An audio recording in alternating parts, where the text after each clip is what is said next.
Right, in today's lesson, we're covering multiplying using directed numbers. Do you remember these rules of operations? If you are new on this channel and you haven't subscribed, please subscribe for free and hit the bell icon so that you'll never miss our lessons. We said if we multiply same signs, we'll always get a positive answer. That is, if we multiply positive by positive, we always get a positive. And if we multiply negative by a negative, we'll also get a positive answer. But if we multiply different signs, like positive by negative, we always get a negative. Or even if you start with the negative, negative times positive, you always get a negative final answer. So you have to understand these rules of operations. So let me explain using the following example. Suppose we're given 2 times 3. This will give us 6. And these are positive numbers. So we always get a positive final answer because we are multiplying same signs. Right? So you have to remember, whenever you multiply same signs, you always get a positive answer. Right? Let us look at the following example.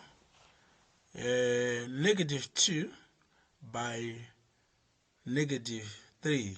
We are multiplying same signs, so we get positive 6. Right? If we multiply positive 2 by negative 3, we are multiplying different signs, so we get negative 6. Negative 2 times positive 3, we are multiplying different signs, so we get negative 6 here. And then you have to remember that brackets means times. For example, this whole equation can be written as 2 open bracket 3, which is 2 times 3, which is equal to 6. And this one is the same as writing as minus 2 times negative 3, which is positive 6. And this one, positive 2 times negative 3, positive 2 times negative 3, which is equal to negative 6. And this one, negative 2 times positive 3, which will give us negative 6. So you have to remember that brackets means times. Right? Next example, we can be given fractional terms and we can multiply them like this: 1 and 2 over 5 times negative 4 and 1 over 6. The first thing you need to do is to convert into an improper fraction. 1 by 5, that's 5 plus 2, that's 7 over 5, which is positive, times, because brackets means times, negative 4 times 6, that's 24 plus 1, 25 over 6, right?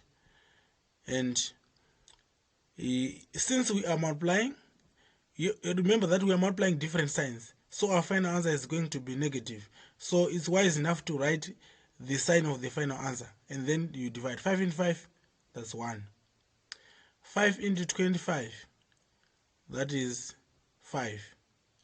So 7 by 5, that's 35, over 1 by 6, that's 6. Then 6 into 35, this is negative 5. 5 by 6 is 30. Remainder 5 over 6. So this becomes our final answer, which is negative 5 and 5 over 6. So boys and girls, go ahead and answer the questions for this exercise on this website to enhance your understanding. Alright, thank you. Subscribe to our YouTube channel for more, or visit our website mugombionlineschool.com and enroll for a full course. Thank you.